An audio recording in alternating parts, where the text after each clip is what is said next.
Welcome back to another episode of I Think I'm Doing This Right. I'll be honest with y'all, like doing these solo episodes is not easy for me. I struggle so much with vulnerability, and I'm sure that many of you are the same.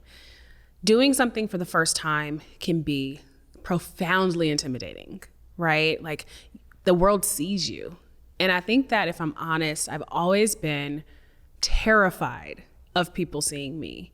Even in being a journalist and people reading my work and following me or just experiencing me even being on stages, I've spoken in front of thousands of people. And if I'm honest, right now, in this moment, it is so hard to talk about the days, the moments, the times where I have profoundly gotten it wrong.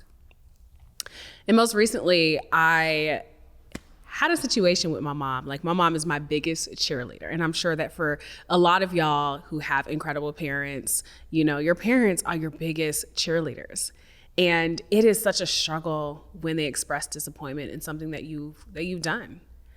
I remember a few months ago, my mom sat me down and she was like, listen, I'm not one of your friends. I'm not one of your little friends.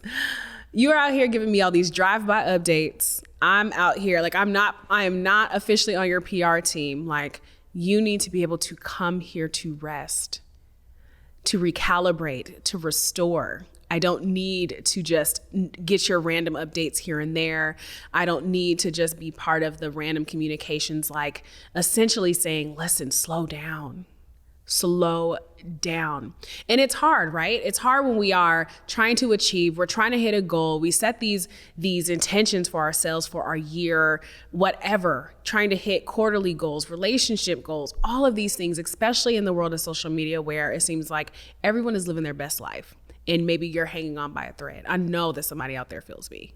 And yet the slowdown is what protects us from ourselves sometimes.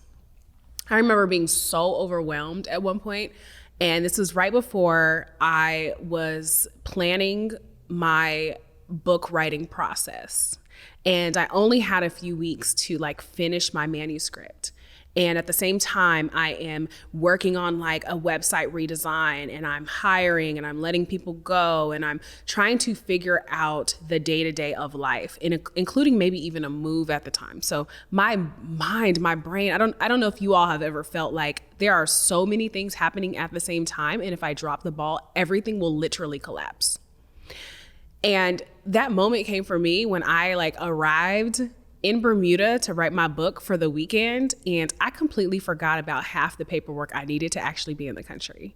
So here I am, I had just flown 6 hours from Florida to Atlanta to Bermuda, and I was on the verge of being deported. I legit just looked around like a crazy person. And don't get me wrong, I am not a rookie at travel. I am usually that person that has every single thing in order. And yet I had been moving at a mile a minute that the balls were dropping. And I ended up in a country with this goal to relax by the water, write my manuscript. I had this grand plan. And yet everything was falling apart. Everything was breaking down. And I had to seriously take a step back. And thank goodness that the folks on the ground were helping me quickly enter in my information and helping me to get approved to actually be in the country, because Lord knows if I would have had to turn back around and not have been able to finish my manuscript, I would have just gone right back into the hustle, right back into sleepless nights, right back into let me just get it done, let me achieve, let me push past it, let me apply some of that grit. All of those things that sometimes bring you to a point are not necessarily sustainable. And so when my mom sat me down and just said, listen, you gotta slow down. You can't just drive by, shoot me a text message here and there and not invest wholly in our relationship or not wholly be vulnerable. And I know that maybe some of you all are dealing with this now. How do you show up for your families? How do you build a company? How do you deal with the issues at work and within your business? How do you raise the capital? How do you resolve conflict? How do you manage your personal brand and whatever issues maybe someone has, I don't know. How do you handle your personal brand and maybe, some of the challenges that are coming with trying to figure out your next move, and also just be present when things are collapsing? Slowing down is sometimes the best remedy. And I'm grateful. I am grateful for my mom for just slowing me down. And sometimes you need to have that mama conversation of look. And I immediately turned into this 12-year-old girl. My mom, I'm like, oh my God, I'm in trouble? Am I about to be grounded? And she's just look, you should be able to come here to rest. You should be able to come here to be filled. I don't expect you to get the gold star every single time. And I remember her gifting me some Brene Brown books and just saying, listen, it is okay for you to fail. It is totally okay for you to fail.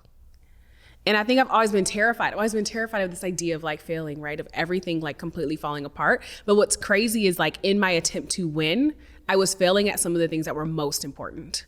And that was caring for myself. It was truly being in community. It was even checking up and checking in on loved ones, considering that the climate the last few years has made life seem so precarious and so precious at the same time. And it's interesting because this idea of the ambition, the hustle culture, the ongoing sense of I have to be doing something to prove my worthiness or to prove my value. And maybe you're still feeling that way. Maybe you still feel like I'm not doing enough, right? I'm such a cash doll, you better get up, you better wake up, you better get it going, you better get it moving. And it's hard, especially when we were forced to slow down and to pause during the pandemic, right? How many of you all struggled with just being still, having to sit at home, having to rearrange your lives to not just be on the scene or on a plane all the time? I had to literally learn how to be. And having that conversation with my mom that day, it also allowed me to understand this is where grace is supposed to show up, where we have to believe, we have to trust that everything's going to be okay. And guess what? If it's not going to be okay, it's still going to be okay at the end of the day. So I don't know who that person is for you. And maybe it's not just a mother figure or a father figure or a mentor or whoever who slows you down. Maybe it's your subconscious telling you, I have to slow down. Maybe it's you showing up somewhere and you forgot your phone or your wallet, or you walked up. How many times have y'all showed up at Trader Joe's and forgot your wallet? And only by the grace of God do you remember that they take Apple Pay, so then you can still get your snacks. Y'all know I'm such a Trader Joe's fan. But how many times have you had those moments where it feels like you are literally out of your mind and everything is collapsing and breaking down around you? That's truly when we have to take a step back. We have to take a step back and say, all right, I've got this. Everything is going to work out for me. I'll give you another example. I was in the airport in Chicago, and I think I was in grad school at the time. And I was probably half working on a paper, half working on some kind of partnership deal, half paying attention to when they were calling the gate. And I had zipped up my laptop in my laptop case, and I set it to the side, and then my phone rang and I answered a call. And then I realized my gate was about to close, so I needed to rush. Lo and behold, I hopped on the plane. My laptop was still on the table in the waiting area. So I'm about to fly back to New York City to school without a laptop, and I flipped and freaked out. And I'm like, flight attendant, you got to get me off this plane. I've got to get my laptop. I cannot not have my laptop. I wasn't even sure if I had backed anything up. There was no way that I was going to be flying back without my laptop. And I remember the flight attendant graciously letting me off the plane, and she looks at me and she said, everything is going to work out for you. And sometimes when I am feeling completely overwhelmed, sometimes I have to tell myself and internalize that everything is going to work out for me. Every single thing is going to work out for you. And I hope that you hold on to that. I hope that whoever it is in your life that's helping you to slow down, or even if it's just this message today, it is okay to take a step back, to recalibrate, to restore, to rest. Every single thing is going to work out for you. That's it for this episode. I'll catch you on the next one. What did you say your name was?